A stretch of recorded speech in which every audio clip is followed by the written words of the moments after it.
Merry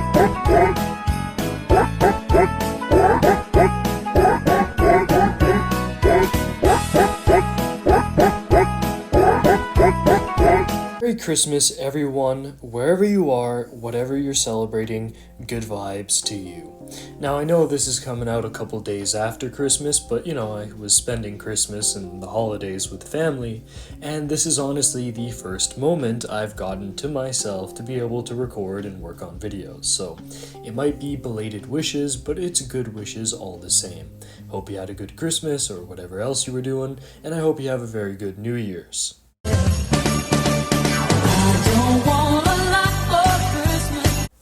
This year, I want to recommend one of my most favorite games. Alice Madness Returns was, for a long time, that one game I experienced as a teenager but nobody ever really talked about. It was like my own little secret gem. But all of a sudden, this game has blown up. Mainstream YouTubers, edgy Instagram artists. I even saw this girl on Halloween dressed as Alice. She had the cutest overbite. I don't know about you, but I love it when a chick has cute features but has one glaring goofy flaw. Anyways, people know about this game now. It's not my little secret anymore. So now is as good of a time as any to talk about Alice Madness Returns.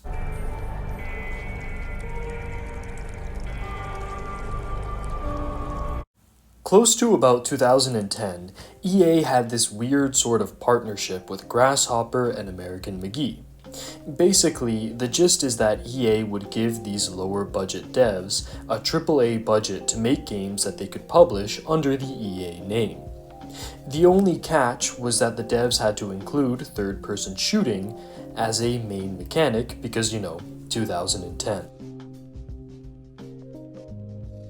This is why Shadows of the Damned went from a light-based horror game to a third-person shooting gallery, and why Alice Madness Returns features over-the-shoulder shooting within its loop of hack and slash and platforming.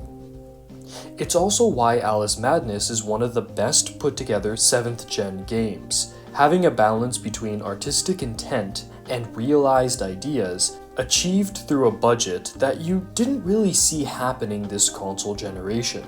This brings us to American McGee. Yes, that is in fact his name. His mom was a weird hippie chick that sold their house to pay for her girlfriend's sex change. This guy had it rough. But he persevered and he got into game development. He worked at id Software during the Doom 2 days and eventually made the first Alice game. If there's one thing that makes American McGee special, it's the fact that he has vision. He knows exactly what he wants to create, and given his prior experience, he knows how to make it. Combine this with EA's budget grant, and you get this wonderful game. Very pithy. He deserved to die, and I'm about to drown in tea in ignorance. I will not spoil the story in this video, as it's one of the best parts of the game. So instead, here's a brief synopsis to pique your interest and give context to what you're going to be seeing while I'm reviewing it. Alice Little is the sole survivor of a house fire that killed her parents and older sister. After a time away at an asylum, she is taken in by Dr. Bumby, who is working towards helping Alice forget about her past. Alice is unsure of whether or not she wants to forget. Therefore, it's into the depths of Wonderland to discover and explore the deep recesses of her mind and remember what happened that fateful night.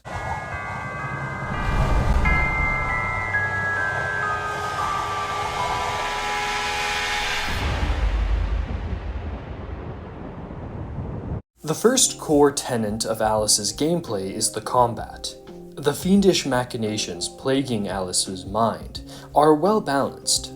Some enemies pepper you from afar but go down with minimal force. Some enemies can be sliced through without much thought. As you progress, you'll find that the tougher enemies follow a strike, dodge, offense, defense type setup with fair, well-animated telegraphs.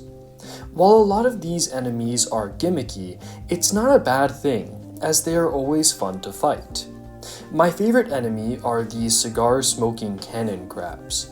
They light up their cannons and fire after a nice sizzling audio cue.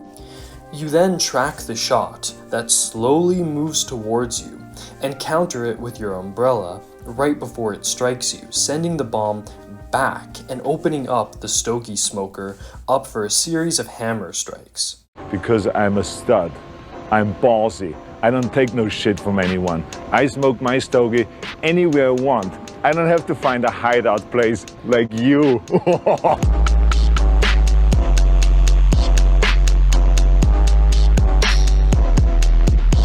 On that note, let's start talking about the weapons. The Vorpal Blade is your bread and butter. It's quicker than the other weapons and can cut through most enemies. There are some enemies with forms of shielding that deflects the Vorpal Blade. This is where the Hobby Horse comes into play. This Warhammer is slower than the Vorpal Blade, but breaks through said defenses. It also stuns opponents and deals crazy damage. Some enemies have to be broken out of defensive states with this, before being diced by the Vorpal Blade. The weapons complement each other very well. But remember how EA wanted third-person shooter elements? This brings us to the Pepper Grinder and Teapot. The Pepper Grinder is like an old-school Gatling gun that can be fired in the game's lock-on mode or an over-the-shoulder free aim mode. The Teapot acts more like a devastating grenade launcher, used to open blocked paths or handle crowd control, or stun/open up harder enemies. Lastly, we have Alice's Little Rabbit Bomb. These bombs can be used in combat to distract enemies, but are most useful in the puzzles. On that note, I'm not terribly musical, but you seem out of tune. It's not my fault. Puzzles are a fun way to mix up the gameplay. Alice Madness strikes a good balance in which the puzzles are hard enough to warrant initial failure, but never to the point of frustration. Basic RE4 style block puzzles, finding floating pig snouts that unlock paths and grant additional teeth, which is like a currency in the game that you can use to upgrade your weapons. You have to solve some riddles, there's some rhythm mini-games, there's variety. And they never outstay their welcome. Most of your thinking will be dedicated towards traversal, handling spacing and jump timing in both 2D and 3D environments, using your rabbit to hold down a pressure plate, giving you a specific window to get through a platforming section. And my personal favorites being anything that involves the game's shrinking sense. The shrink sense allows you to view invisible platforms temporarily and can reveal secret areas, with memory collectibles that reveal more of the game's story.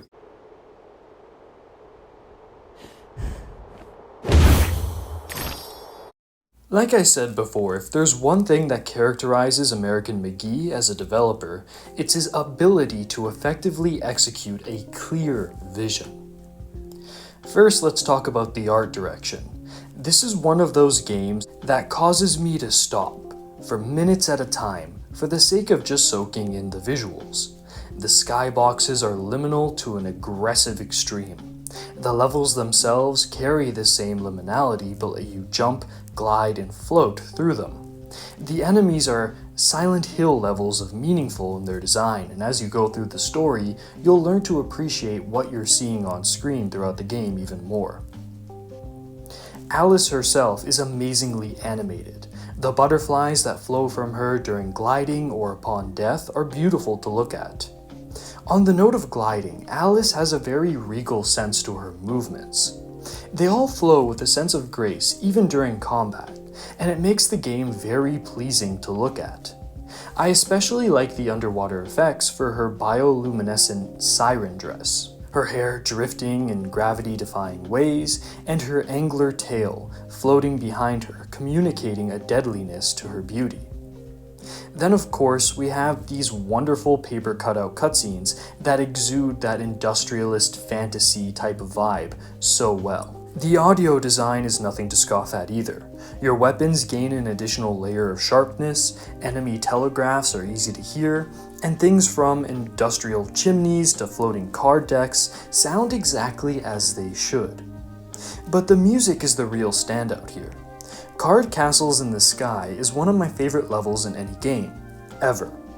This short platforming section is the one part of the game that will forever stay with me. The peaceful aura gives you ample time to find hidden memories, invisible pig snouts, and time these difficult traversal challenges. The visuals and quality platforming already elevate this above many other platformers, but when the music is added, just look at this for a second.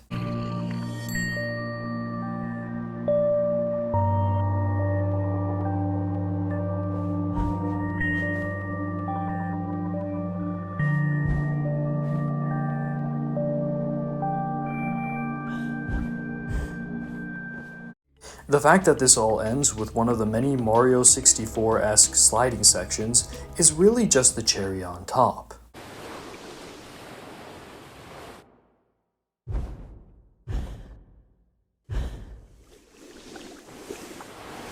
I could easily gush about this game all day, so let me throw in some reality checks about some of the game's flaws. Pacing gets brought up a lot. It's not an issue for the majority of the game, but the final level is a drag. This is accented by how the prior level in the Queensland territory would have been an amazing final mission. Alice Madness covers some heavy topics with themes and enemy designs towards the end that can cause intense discomfort. Also, if you play on the PC port, the game can crash a few times when you're starting up and navigating the main menu. It's never really bothered me, but it is something to take note of. And in the final section, there are some memories that you can pick up that are missing the subtitles, so it'll say audiophile.this blah blah blah blah blah. But again, these issues are more so specific to the PC port.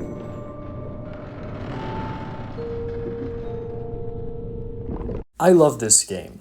It has so much of what I look for. The combination of beauty and the macabre is an aesthetic choice that just tickles me right. The variety in combat, platforming, 2D game sections, puzzles, and vibes make for something wholly unique. The inherent PS360 aesthetic of the game is also charming in my eyes. I always value a PS360 era game that doesn't look like a weird, piss-colored plastic mess. I especially love the dress system in New Game Plus. You know how I love it when a cosmetic item affects gameplay? Once you unlock all the dresses by beating the game, you get that here. Some dresses make it so that you always have your shrink sense active. Some dresses make the game actively harder. Some make it a lot easier. Some make certain weapons more viable. It's really interesting, and if you're looking for ways to change up the game, or just want to edit how Alice looks, because I mean, let's be honest here, a lot of these dresses are great to look at. Like, the design is amazing. You have that option. There are some really cool DLC dresses, but I don't think they're available on the PC port. I don't know if they're available on the Xbox Game Pass version of the game that you can get, which is arguably one of the most accessible versions, but I know back on PS3 and possibly Xbox 360, you can get the DLC for this game still. I'm not too sure about the 360, but on PS3, you can still get the DLC. So this holiday season, I recommend getting this unique game from the mind of a very talented individual. It's a miracle EA gave a budget to such a creative project, and if you've been following the Alice Asylum controversy, you know this is unlikely to happen again. So buy it for pennies on Steam, download it off Game Pass, or hunt down a copy on 360 or PS3. Either way, this is a game worth experiencing. While I enjoy the surge of social media awareness, I really want to stress this is more than a fad or an aesthetic. This game is a work of art. This is Solid Snake. Hey, subscribe to Pliskin Boy. God damn it. You heard him.